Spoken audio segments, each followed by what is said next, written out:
Good evening, everybody. Welcome to Let's Talk Assassin's Creed, your number one podcast for all things Assassin's Creed. In today's episode, we're going to be taking a look at if Assassin's Creed should continue its trend of open world or try and recraft more linear story-focused worlds that we've seen common up until, believe it was Unity. So we're going to take a look at where Assassin's Creed stands, how the story can flow out, and in this day and age, a lot of open world games are more popular over linear, but could we bring linear back? I hope so sometimes, but I think open world is a good idea. So in this episode, I'm not alone. I'm joined by Francesco, who runs an Italian Assassin's Creed fan page, which will be linked in the podcast description.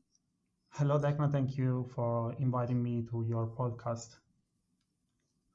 It's good to have you on board. It's also great to have another fellow mentor from the Mentors Guild on board as well.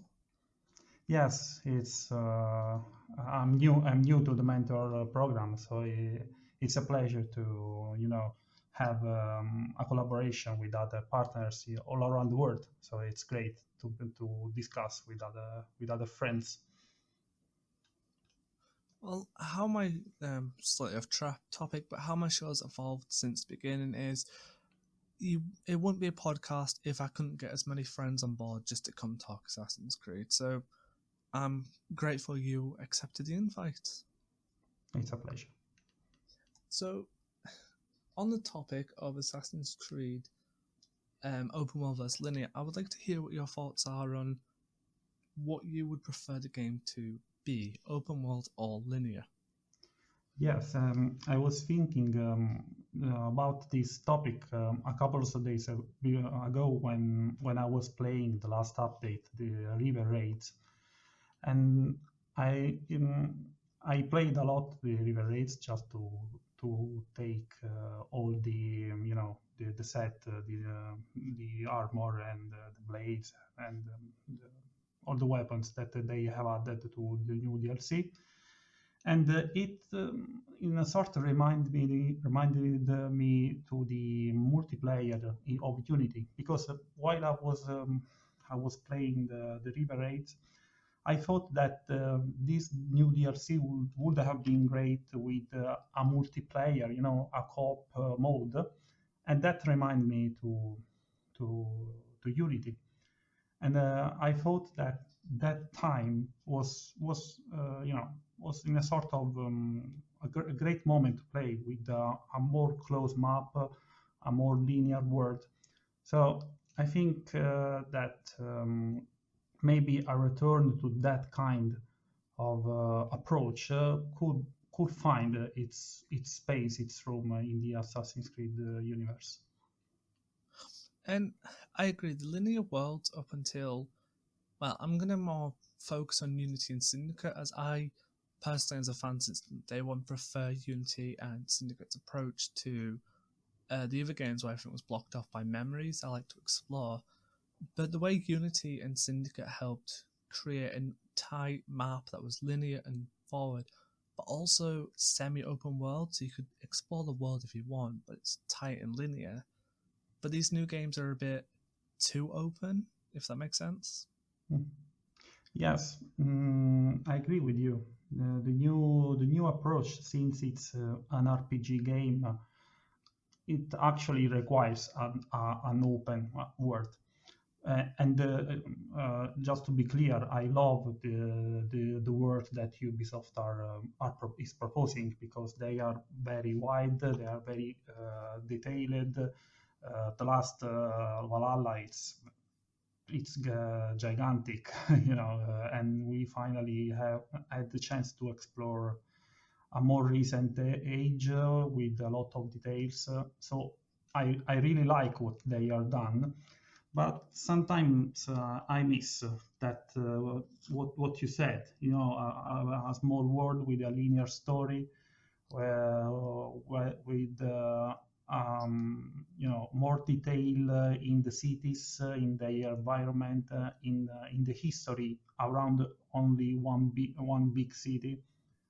So I don't know. I like what they are doing, but sometimes I miss what they did in the past. I think it's also a hard topic to nail on if it should stay open linear because as gaming evolves and gaming trends evolve, if a game company refuses to follow trends or stays behind, the games kind of fail to attract a new audience, but they do keep a niche audience. And as is evident since Origins, the sales for Origins, Odyssey, and Valhalla have brought in triple what the past games brought. So it's kind of, if they went to linear and made it more restrictive, would they bring less new players in who really want to play Assassin's Creed? Or are they going to bring more people in? So it's finding the balance of losing old fans who want this tight knit linear, but gaining enough new fans who might want to go back and replay the old games because they enjoy the story of the world so much. I've had friends who started Assassin's Creed through Odyssey, which is a massive world, but then they've gone and played Assassin's Creed Brotherhood and Revelations, and they've told me they love the whole series in its direction. So it's kind of a hard one to determine where they should go. Yes, you are completely right. Obviously, Ubisoft, it's a company, so as a company, he has to increase their business and open to new players in order to increase what they are getting from the games. And the market now requires that very big words, very open landscapes. Um, it's a trend that I have seen in a couple of years. They are very commercial, and actually, Assassin's Creed is they they defined the open world genre. So it's a path that they funded, and they are continuing on that way. Maybe it's a question of a compromise with maybe by offering something that it's big, it's open, but maybe with you know it's confined into smaller maps. So adding two or more maps, so that in the complex the game is open, it's big, but the approach in the single map is more similar to the old style. So is it safe to assume like how Valhalla has such a vast open world to explore, but certain cities like Jorvik and London offer that tight, free running, open space that Assassin's Creed's known for. And when you go to London or Jorvik or other smaller cities, you get that tight knit linear world where you can just run around, do little stuff, and then you leave the area and it's a big open space. Is that sort of the vibe you think it could go with? Yes, it's a way to do that, to do a compromise. So maybe having a location, a setup of the game in an age where there is a bigger city, with some environment around it, it can be a new approach to maintain this very big open world, and without losing the traditional approach of Assassin's Creed.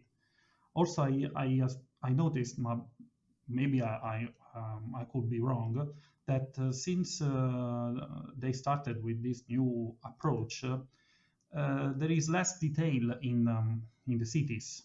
Maybe I'm wrong, but I had this feeling about the cities in the newest Assassin's Creed. You mentioned Jorvik, London, Ravensthorpe or Winchester now in the last in Valhalla, and they are not so big. I don't know how big they were, these cities at that time, but I think that they were quite big. They're quite big cities. Um, and with this new approach of having the whole England or the whole Greece or the whole Egypt, they are losing detail on the cities where usually all the action happened. in the Assassin's Creed. I kind of feel, and I don't know if I'm correct in saying or I'm barking up the wrong tree, but I've been playing Assassin's Creed 1 again on PC and Assassin's Creed 3 Remastered on PlayStation 4. And I've noticed that it's kind of an illusion effect with Valhalla, Origins, and Odyssey that because of how big the world is, the Mm-hmm. individual locations do, and I've took a lot of photo modes, so I can see that London, in Jorvik, and Alexandria, and all the other stuff in the newer games have tons of individual detail. But because it's no longer focused on that one city, like Paris and Unity, Jerusalem and Assassin's Creed 1, you kind of get the feeling there's not a lot of detail there because you're not spending a lot of time there. So in Unity, because you spend a lot of time in Paris, you get familiar with the Notre Dame and you start to realize its scale, the detail put into it. But if you only spent 20 minutes in the center of Paris and went somewhere else in France, and you come back to the center of Paris, you're going to feel like the Notre Dame doesn't have a lot of detail because you've not had a lot of time to stand there and stare at it and understand it, if that makes sense. Yes, this is really a good point. Yeah, actually, it's true. You are spending not much time in the cities because all the narrative is spread in the maps. So maybe it's just an illusion. Since we actually, I don't remember very well, but I think that in Valhalla I just spent 2 hours or three in London. All the rest of the game it's in another place. It's spread in the map. So maybe it's that. It just you don't have the time to be familiar with the cities or with the environment. Maybe the detail that we are losing is the secondary narrative in the game. If you recall in Unity, and I think that with Unity they did the best from this perspective. All the people in the city had their story. So there was the man that on a path went to the grocery store to buy something, that he went back to home to work to something, or all the people in the residence where Arnaud stayed. They had their scripts, their lines, their narrative. So maybe this is the thing that we miss of a linear world, is the detail in the smallest things inside the cities. And I agree. Origins, if you spent long enough in the cities, which I sometimes did just for photo mode, or I'll be standing still for a while I'm making a cup of tea, you do see that the NPCs have a lot of life, they do the daily things, but because most time you're just riding through, you're not going to pay two glances. So it's kind of that same effect of there's not a lot of detail or a lot of happening with NPCs because we don't have the time just to stop and take it all in. And it's kind of unfortunate that we lost that. But Darby mentioned on Twitter, and I can't remember everything, that he tried to make Valhalla smaller, but the world just didn't look right. It looked like it was going through a fishbowl effect. So it's how do you give people that historical location without distorting it at the same time? So it's like a fine balance of putting detail in the NPC, the cities, the towns, but also create a location that doesn't look warped and distorted because you've tried to cram it into such a small space. Yes, yeah, yes, it's true. Because if you want to give an immersive historical,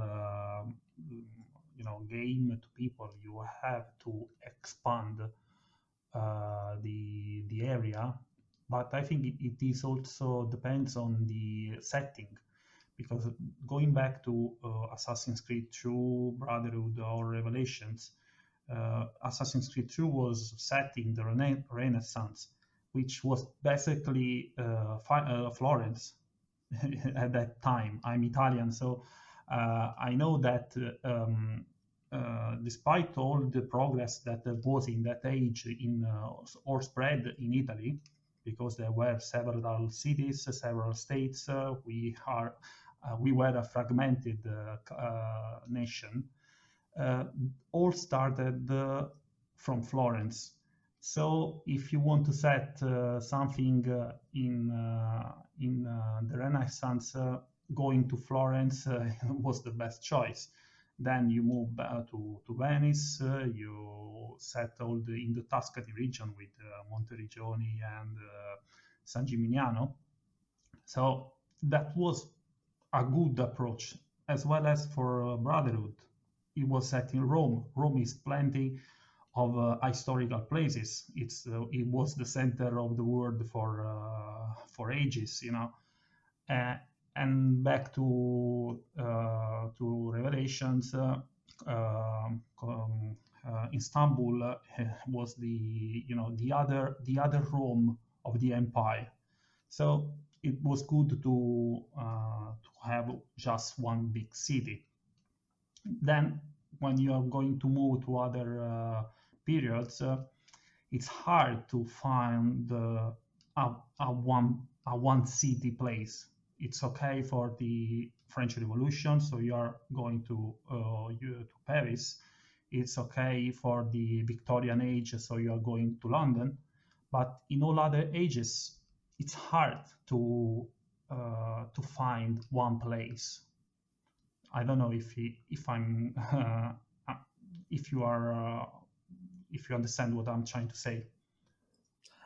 I do, because it's like when you look at Assassin's Creed 1 and Black Flag, they're not tied to one city. You know, Assassin's Creed 1's got Masyaf, Damascus, Jerusalem, and I think there's a third place, but mine's gone blank. And Black Flag has like huge naval map of Havana, Newport, and everything to explore. If they try to lock them games down to one single city, it would lose a lot of charm and historical context. Yes, probably is it, because if you are choosing some periods, you have to build the world to respect that historical period. So, Black Flag, it was the pirates' old golden age. So if I'm thinking to a pirate, I'm thinking to a ship and going on a map with a lot of sea and some little cities, just to stop before going to another mission. So it's again on the ship, you are going traveling around the world. So probably is this the way Ubisoft is building the settings and building the games depends on the historical the historical setting of the game. So I think the last thing I had on mind to discuss when it comes to open world linear is nothing per se to do with the games, but to do with pricing and console hardware. Because consoles have come such a long way since 2007 with the 360, if they give us a linear world just like, I'm going to say Assassin's Creed 2 or Assassin's Creed 1, I wouldn't say Black Flag because I think that was quite big for when PS4 came out. But if they try to say to you, hey, here's a £60 game, it's going to be as small as Assassin's Creed 2, would you really think that's worth it for the price with how technologically advanced the games are getting? Yeah, that's a good question for the general market, because every time we are familiar with that. Valhalla is the biggest Assassin's Creed game made ever. It's bigger than Odyssey, that was bigger than Origins, and in turn it was bigger and bigger and bigger than the other ones. I think that at that point it's just a matter of marketing, because if you do good marketing, trying to emphasize what the game has to offer, and not and not only the size of the map, maybe it can be justify the price or the of the new approach. Um, in addition, we know that Ubisoft is capable of doing great games, but Ubisoft is capable of make great marketing as well. So uh, I think that's not a problem of hardwares or of games or sides of a map. It's just the way that the developers wants to follow to create a new game. Maybe with actually with new technologies, with the new consoles, with the hardware for PCs, maybe they can do a big city, a big linear world, just big with a lot of details in it. Maybe in the complex it is smaller than than Valhalla, but it can offer something better, something different. But I think that they do that depends on what they are want to create and what the market want. I agree. I think for me, and I saw this argument on Facebook on a random group, and I kind of didn't understand it. Some people have stated that games like Assassin's Creed Valhalla, Odyssey, and Origins are too big. They're offering 156 hours of gameplay. And somebody rightly put 156 hours gameplay for £60 isn't a bad thing. You're getting what you pay for, essentially. So, an open world for Assassin's Creed with as much content as Valhalla, you are getting what you pay for. You're getting a good amount of content for the money you pay for. But for me, that's good. But if the story doesn't follow a linear objective of A to B and you're just scouring the map, doing random things, you're losing the flair of the story. You know, Valhalla pulls you out of the main story 2 or 3 times to do a separate region. For me, I would want every region to be connected following the same storyline, but still have this big open world where I could spend hours on hours getting my money back, if that makes sense. Yes, yes, this is, I think, the best way to have the compromise between the approaches. So a big world for an RPG, it's okay, and probably it's the only way to do that because it Assassin's Creed is an RPG, but it's not a complex RPG as it would be, like the Souls-like game where the they have a complexity in the RPG system. So big world with an RPG approach, it's okay. I would like to have a more linear approach in the story, as you said. With starting from, I don't think Origins maybe had, I don't recall very well, maybe had a more linear approach to the narrative, but in starting from Odyssey with all those narrative arcs that they will mix at some point, that they have contact. Okay, they are interesting, but sometimes I think you are losing. I think that I was losing the contact with the game, with the main story, with the lore of the games. And in fact, for Valhalla, there is actually a way to end each arcs to understand better all of the story. You had one arc for the so-called let's say the Templar Order, the Ancients Order. We have a story for the Assassins. We have an arc story for the Izu, the old civilization, the first civilization, and another arc linked to the exploration of the map. Okay, it's big, so you have a lot of things to do, but I would like to have a more narrative-based game with a very strong narrative, with a big world, not that big at that point. I will agree. I think I'm kind of mixed a little. Like you are right. Origin's story was 100% linear. You just did a quest, and the next quest was the same, and it followed on. It was Odyssey, like you rightly said, that changed it. I do enjoy multiple arcs. I think it's really cool with the Asgard and the Jotunheim arc and the Anomalies arc and the Templar arc. Mhm. What I don't like is the fact of when I'm trying to do Sigurd and Bastium's story in Valhalla, I've just completed the Essex arc with Rollo now, but I had no idea when my next quest for Sigurd was. So to then find out that I could have done the Sussex arc all along to continue Sigurd's story, which feels like the main campaign, is a bummer. I would rather have Valhalla's story through all regions tie in to the assassin story with Sigurd and Eivor settling, and then have the anomalies littered around for the Isu, and then Jotunheim and Asgard as the separate arc for the first civilization, which I don't know about because I haven't completed it yet. If that makes sense. So the arcs could work if they were just in a linear A to B. There's just too much filler in the way, if that makes sense. Yes, yes, you're right. In addition, when you are moving to the next Sigurd, story and the arc of the Vikings, and you go into a new territory that, for example, I tend uh, to explore first the territory, complete all the side quests, and then go to the main story. So it's big, since it's very big, you may lose the contact with what you were doing.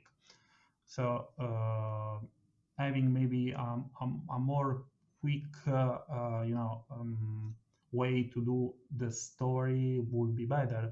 And actually, what I really appreciated in Valhalla is the secondary missions, that they are very short. You don't have to go on the other side of the map of the world because they are sticked into that place where the you know the mission starts. So sometimes they were humorous or nice because they have a lot of Easter eggs from all other media. So uh, so they were nice. And I hope they will maintain this approach to the side quests because they are very nice. And I really loved totally, really loved totally the Jotunheim and Asgard arcs because I think that they found with Valhalla the best way to use the mythological stories of a civilization. So to recreate a small world where all the known mythological characters are set in. So it was really nice. Um, so okay, there are very good things in Valhalla, and I hope that they will try and find a way to merge all the good they did to found a more linear approach into a big world. And I agree. I think for the next game, I would love to have maybe a map size that's either the same size as Valhalla but slightly smaller, but an open world where I could spend hours upon hours doing side activities, collecting loot, having fun, but give me a single linear story narrative that runs from A to B, because that will increase the replay factor. Once you've beaten the main storyline, you've enjoyed it, you can replay the game just like you did with Unity and Syndicate. You breeze through the storyline from A to B, then you go back to the world and do the side stuff, the free running, and that's an approach I think Valhalla should have taken. All regions should have followed an A to B linear scenario. Yes, yes, I totally agree with you.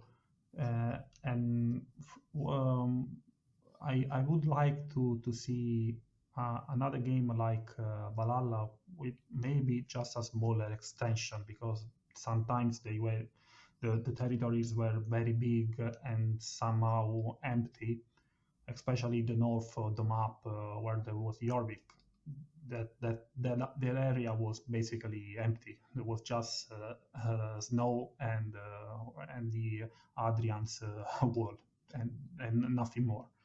I would like to see something like that, and I would like actually to see another Italian location because with this approach, there could be the chance to having all the Italy maybe during the Roman Empire, that will be literally great for me since I'm Italian, but I think also for other people. So the way to see how Rome was during the highest point in during the Roman Empire.